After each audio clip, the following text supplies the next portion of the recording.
Jesus e a pesca maravilhosa. Depois disso, Jesus apareceu novamente aos seus discípulos à margem do mar de Tiberíades. Foi assim. Estavam juntos Simão Pedro, Tomé, chamado Dídimo, Natanael, de Caná da Galileia, os filhos de Zebedeu e 2 outros discípulos. Vou pescar, disse-lhe Simão Pedro. E eles disseram, nós vamos com você. Eles foram e entraram no barco, mas naquela noite nada pegaram. Ao amanhecer, Jesus estava na praia, mas os discípulos não o reconheceram. Ele lhes perguntou, filhos, vocês têm algo para comer? Eles responderam que não. Ele disse, lancem a rede do lado direito do barco e vocês encontrarão. Eles a lançaram e não conseguiam recolher a rede, tal era a quantidade de peixes. O discípulo a quem Jesus amava disse a Pedro, é o Senhor.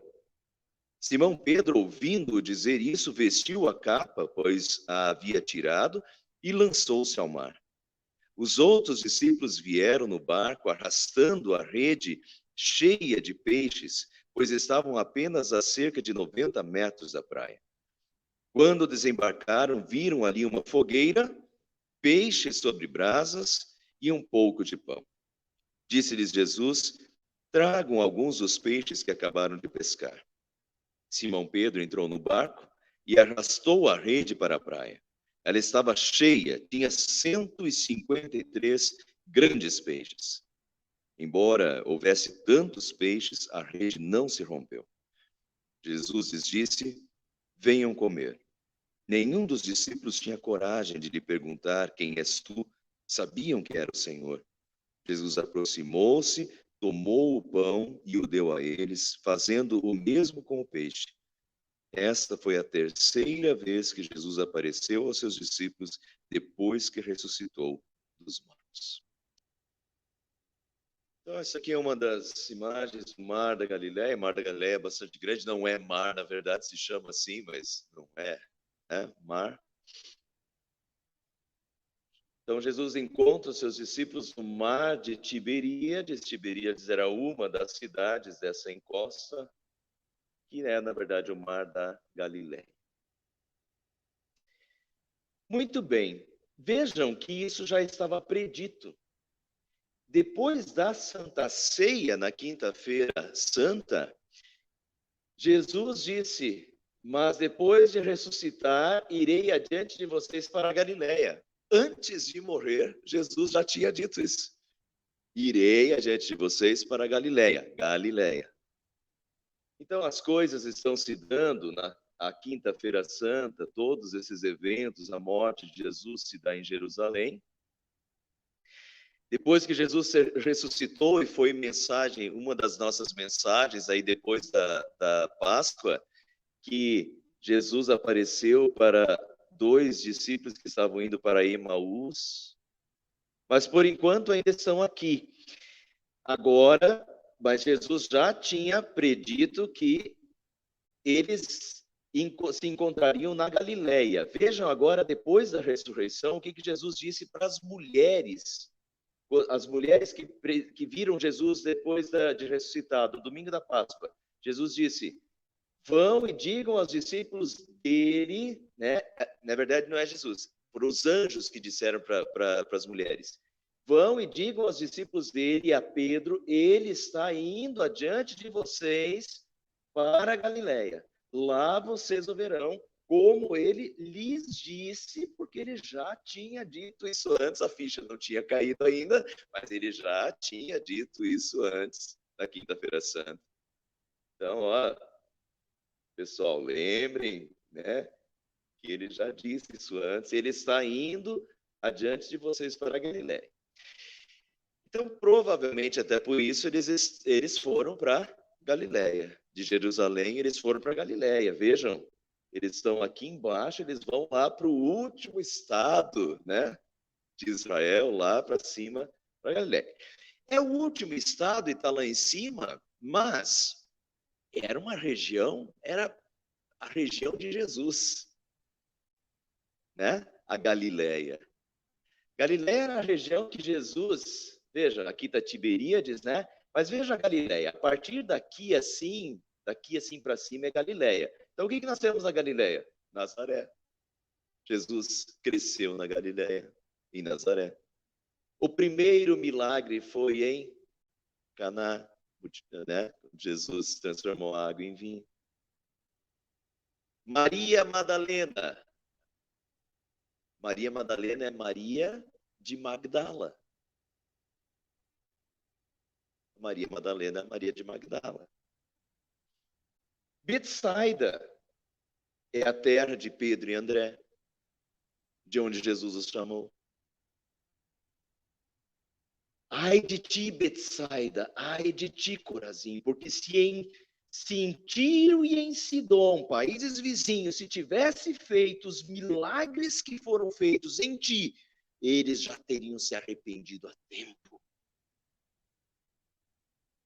Gadara, os endemoniados gadarenos. Então, tá vendo?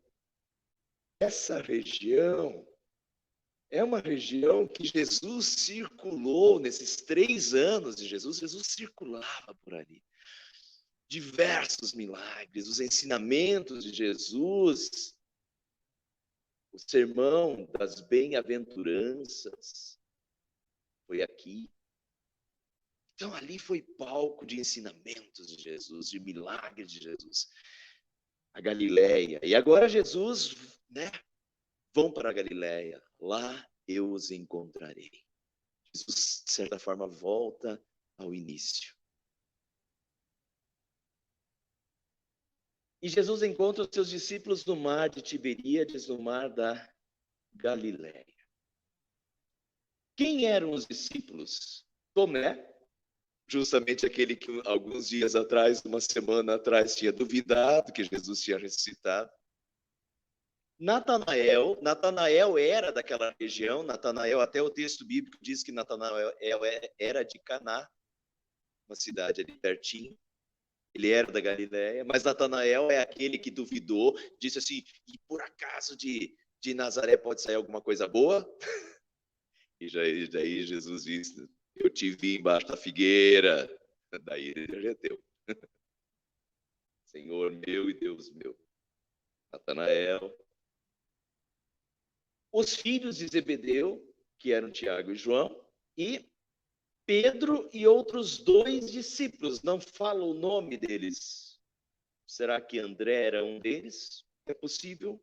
André era o irmão de Pedro, é dessa região da Galileia também. Faria até bastante sentido. Por quê? Vejam o seguinte, como é interessante esse final de vida. Esses últimos dias de Jesus aqui na Terra e Jesus aparecer para os discípulos nesse local. Não estou falando que foi aqui, tá? Mas foi, né? Às beiras do mar da Galileia. É muito interessante porque é uma volta ao início. Foi ali que tudo começou. E principalmente que tudo começou para esses discípulos. Vamos relembrar? Quem são os que estão ali? Os filhos de Zebedeu, Tiago e João, Pedro e talvez André, o seu irmão. Quem foram os primeiros discípulos que Jesus chamou? E onde? E onde? Exatamente esses e ali. Lucas, capítulo 5, diz que Jesus estava à beira do mar da Galileia, uma multidão o comprimia, e não tinha discípulos ainda, uma multidão o comprimia. Jesus viu 2 barcos ali, um deles era de Pedro, e Jesus falou para Pedro, Pedro, coloca o barco um pouco mais para dentro. E daí Pedro colocou o barco dele um pouquinho mais para dentro da água e Jesus pôde falar para a multidão de dentro da água. Terminado o ensinamento, terminada a pregação, Jesus falou para Pedro: Pedro, agora vamos para as águas profundas. E daí Pedro disse: Senhor, nós pescamos a noite inteira e não pegamos nada. Eles estavam exaustos. Provavelmente Pedro e André, porque era da família, um barco familiar. Nós pescamos a noite toda, mas se tu estás ordenando, eu vou. No dia anterior, bem interessante isso.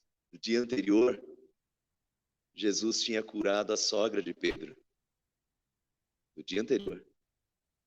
E depois que ele curou a sogra de Pedro, e um monte de gente com problema de saúde para ser curado. Pedro presenciou, ele não era discípulo ainda, mas Pedro presenciou tudo aquilo. No outro dia, poxa Senhor, a gente pescou a noite inteira. Mas se você está falando, nós vamos. Levou o barco para dentro. Lá nas águas profundas. E Jesus disse, lance a rede do lado direito. E ele lançou. E quando ele lançou, pescadores experientes de uma vida toda, hein, Guer? Não somos nós que pescamos só de vez em quando. Pescador experiente de uma vida toda, lançou as redes, não conseguia tirar. Chamou o outro barco, e quem é que estava no outro barco? Tiago e João, de Lucas 5. Tiago e João fez sinal para o outro barco, vieram Tiago e João, e os dois barcos quase naufragaram, de tanto peixe que pegaram. Quando eles chegaram na margem, diz o texto bíblico que eles estavam estupefatos, eles estavam admirados, eles nunca tinham visto uma coisa assim. Pescadores, experientes, aquilo ali não foi normal. Esse homem não é qualquer um. Pedro se ajoelhou no barco. E Pedro disse para Jesus, Senhor, afasta-te de mim, eu sou pecador. Jesus é santo, santo demais. Eu não mereço nem estar na tua presença. Afasta-te de mim, eu sou pecador.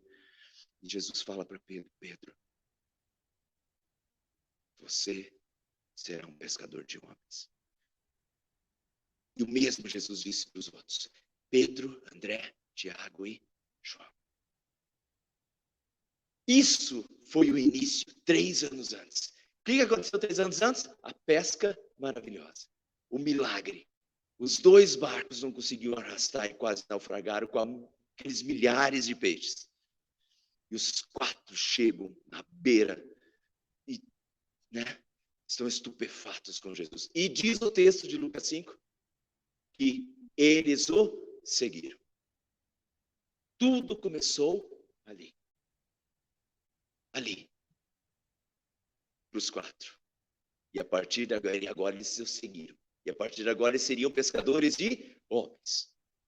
3 anos seguindo Jesus.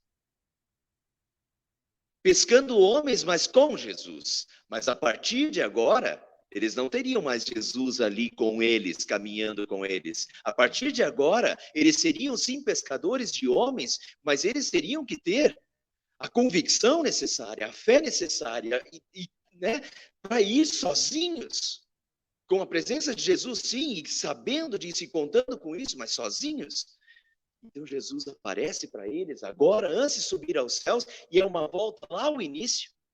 E Jesus os fortalece e lhes dá a convicção necessária para serem os pescadores de homens. E isso é hipotético, mas há muitos que pensam que há um simbolismo por trás dessa pesca maravilhosa, que isso seria um prelúdio do que estava para acontecer. Pescadores de homens.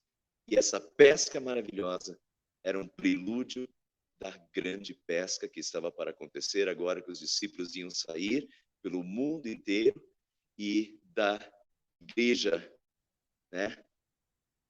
Assim como Jesus disse que de um grão de mostarda viria aquela grande árvore, a igreja, o aumento da igreja. Aqueles 12, aqueles discípulos pregando o evangelho, encheriam a rede. Pesca maravilhosa, a igreja, reunida através da pregação.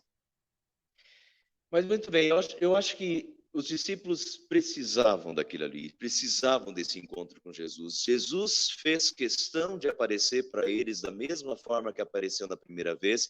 De alguma forma, esses discípulos precisavam. Diz o texto bíblico que era a terceira aparição de Jesus. Pense, pessoal, ele tinha morrido, tá bom, já tinha se mostrado ressuscitado, mas Jesus, de alguma forma, esses discípulos precisavam desse encontro. Psicologicamente, emocionalmente, espiritualmente, esses discípulos precisavam desse encontro antes de ir para a sua missão. E Jesus os encontra. E Jesus vem ao encontro das suas necessidades psicológicas, emocionais, espirituais, e os fortalece, né, para a missão. Assim como Jesus conhece as nossas necessidades psicológicas, emocionais, espirituais, e Jesus vem ao nosso encontro também com o mesmo amor e com o mesmo carinho. Quando desembarcaram, viram ali uma fogueira, peixes sobre brasas e um pouco de pão. Jesus lhes disse: tragam alguns peixes que acabaram de pescar. Eles contaram os peixes, depois Jesus lhes disse: venham comer. Jesus tomou o pão e o deu a eles, fazendo o mesmo com o peixe. Então tá. Eles ainda, quando eles desembarcaram, viram ali uma fogueira, peixe sobre as brasas e um pouco de pão. Jesus estava com a fogueira acesa, com alguns peixes e o pão. Eles tinham pescado a noite toda, diz o texto. Imagina como é que eles estavam. Famintos, né? Vai exaustos e famintos. Jesus estava lá com um pão, peixes e a fogueira acesa. Ô, Albertinho, o que tem de santo nisso? A fogueira, peixe e pão. Né? Coisa normal. Coisa de pesca mesmo, né? Hein, Ivan? Faz a fogueira lá, assa o peixinho. Tá? Normal. Daí, eles vieram com aquele monte de peixe. O que Jesus falou? Tragam alguns peixes que acabaram de pescar. Então, pegue alguns. Tipo assim, vou dar um bocado para vocês agora, mas trago alguns desses, né? Vocês acabaram de pescar. E vamos lá. Vejam como tem um tempo intercalando uma coisa da outra. Venham, tragam os peixes que vocês acabaram de pescar. Eu imagino assim, eles chegaram famintos e depois da noite já tinha um peixinho ali. Comeram um pedacinho e daí, tragam, vamos preparar mais alguns. Voltaram e daí diz o texto bíblico que eles contaram. 153 eles contaram.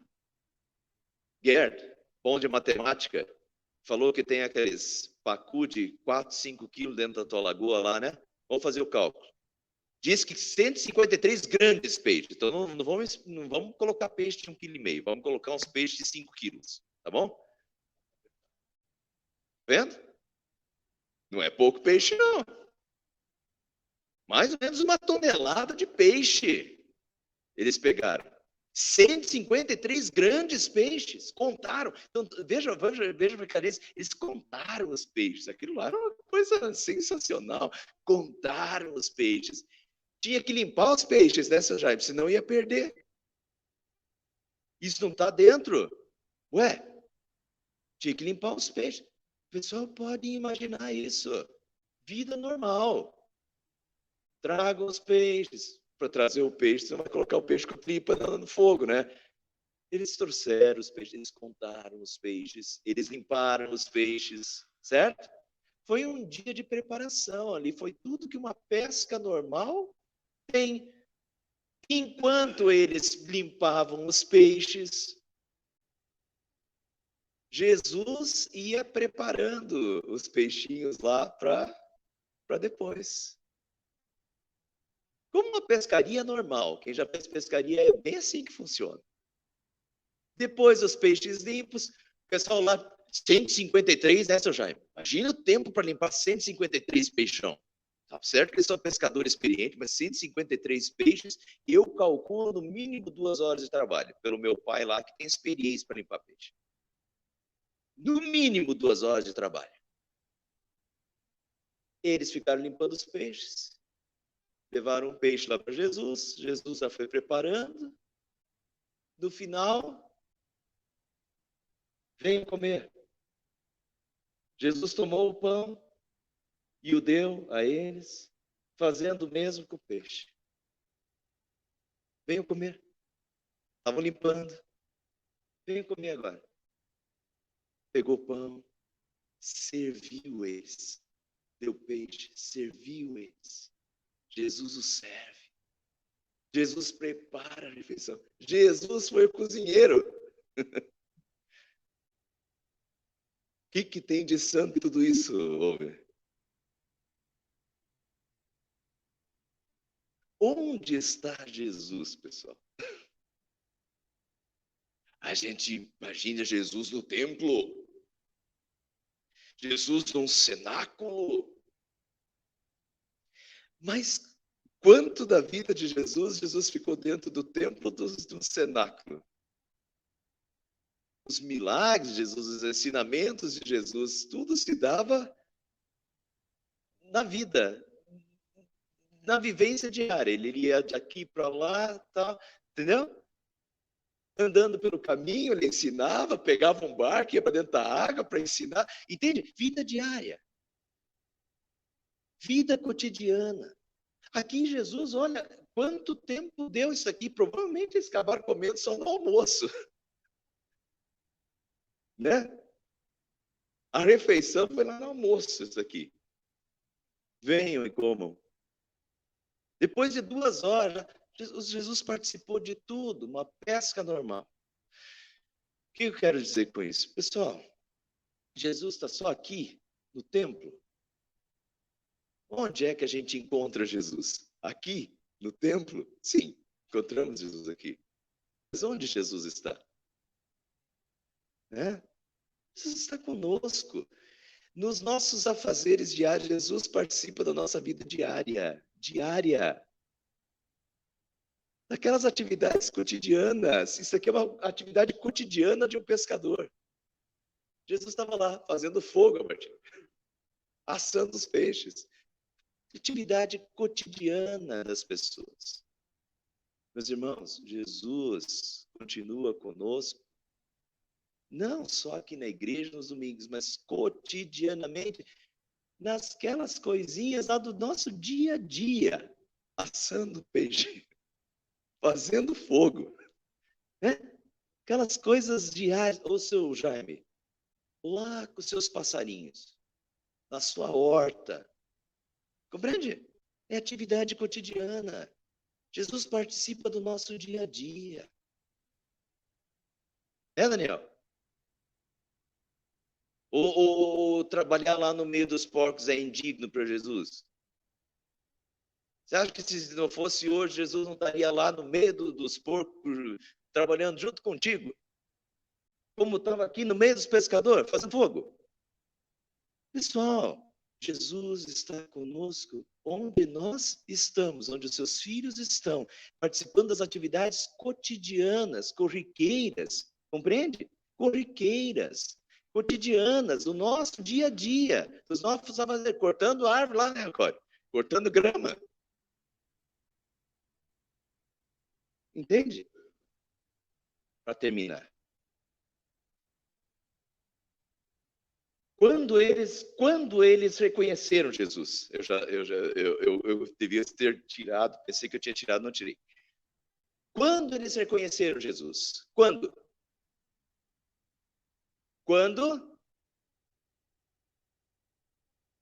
Lancem a rede do lado direito do barco e vocês encontrarão. Eles não sabiam que Jesus era ainda, que era Jesus. Eles a lançaram e não conseguiam recolher a rede, tal era a quantidade de peixes. O discípulo a quem Jesus amava virou para Pedro e disse: é o Senhor. Só pode ser. Onde eles reconheceram Jesus? Eles não tinham reconhecido antes. Quando Jesus tinha falado a primeira vez, eles não reconheceram, assim como os discípulos de Emaús não reconheceram. Onde eles reconheceram? No que Jesus fez. E quando aquela noite toda sem pegar nada, e de repente pega 153 grandes peixes, isso para qualquer pescador não é, eles nunca tinham feito uma pescaria dessa, agora de repente a mesma coisa de 3 anos atrás é o Senhor. Eles viram no resultado que era Jesus. Ontem, na reunião do Sínodo, tinha um homem que já fazia 10, 11 anos que eu não via mais. E na época que eu era pastor em Arapoti, ele era bem mais encorpado. E daí, ontem eu encontrei com ele, ele estava seco, né? Magrinho. Eu falei, o que aconteceu contigo? Alguma doença que você emagreceu tanto? O que aconteceu? E daí ele falou, não, pastor, eu passei uns 6 anos atrás, eu passei por uma situação muito complicada, uma situação envolvendo negócios, envolvendo pessoas, uma situação muito complicada. E eu primeiro engordei ainda mais, e depois eu tive que buscar ajuda psicológica, tudo, e agora, né, agora ele está magrinho, recuperou. Mas ele falou assim, olha, como eu vejo Deus presente em toda essa situação. Se essa minha situação, que aconteceu comigo há 6 anos atrás, e foi uma luta durante 2 anos e meio, a 3 anos, se isso tivesse acontecido durante a pandemia, terminou uns 3 meses, deve ter terminado no final de 2019, porque, assim, se tivesse acontecido durante a pandemia, eu teria falido os meus negócios, não, sem dúvida, porque daí a pandemia, o negócio dele, a pandemia implicou completamente, ele não é agricultor. Então ele falou assim, se tivesse acontecido no meio da pandemia, daí de vez, não tinha sobrado nada. Mas tudo foi resolvido uns 3 meses antes da pandemia terminar. E foi um processo de 2 anos e meio a 3 anos. E hoje ele olha para trás e diz, Deus cuidou de tudo e foi no tempo exato. Pessoal, às vezes a gente está exausto, né? Os discípulos uma noite inteira pescando, não tinham pego nada, tão exaustos e tudo, e a gente não vê Jesus, e a gente nem reconhece Jesus, mas depois de um bom tempo a gente olha para trás e consegue ver claramente que Jesus, pelo efeito, né? Pelo resultado das coisas, a gente vê que Jesus, né? Jesus estava aqui. A gente vê claramente que Jesus estava aqui. Porque como é que a gente vê? No início a gente não via. A gente nem percebia. Mas depois a gente olha para trás e vê o resultado. E vê, não tem dúvida, isso daqui tudo é ação maravilhosa de Deus, é a mão de Deus em tudo isso aqui. Jesus estava aqui, não é? Quantas vezes isso já aconteceu conosco? Quantas coisas eu poderia dizer? Quantas coisas vocês poderiam dizer? No início a gente não nota, depois a gente diz pelo efeito, pelo resultado, a gente diz Jesus esteve aqui. Foi isso. Eles não reconheceram no início. Depois da pesca maravilhosa, eles dizem, é o Senhor. É o Senhor. E Pedro pula na água. Pedro é sempre esse, né? Pedro pula na água, vai lá nadando, deixa todo mundo para trás, depois ele vai lá buscar as redes, esquece. Enfim, Pedro fica eufórico, essa gratidão, essa alegria de reconhecer que é o Senhor. E a alegria que a gente também tem de saber que Jesus participa da nossa vida cotidiana, né? Nosso dia a dia, Douglas, lá, não sei, o Douglas está mudando de serviço agora, né? Mas antes era na pá de pedreiro lá, na fogueira, na pá de pedreira. O nosso serviço cotidiano, Jesus está participando. E Jesus está cuidando de nós. Jesus cuida de cada um de nós. Jesus sabe do que nós precisamos, emocionalmente, psicologicamente. Eles nem pediram Jesus apareceu. Jesus cuida. Jesus está presente no cotidiano. Nas coisas mais banais da nossa vida, Jesus está presente. E Jesus está cuidando do todo.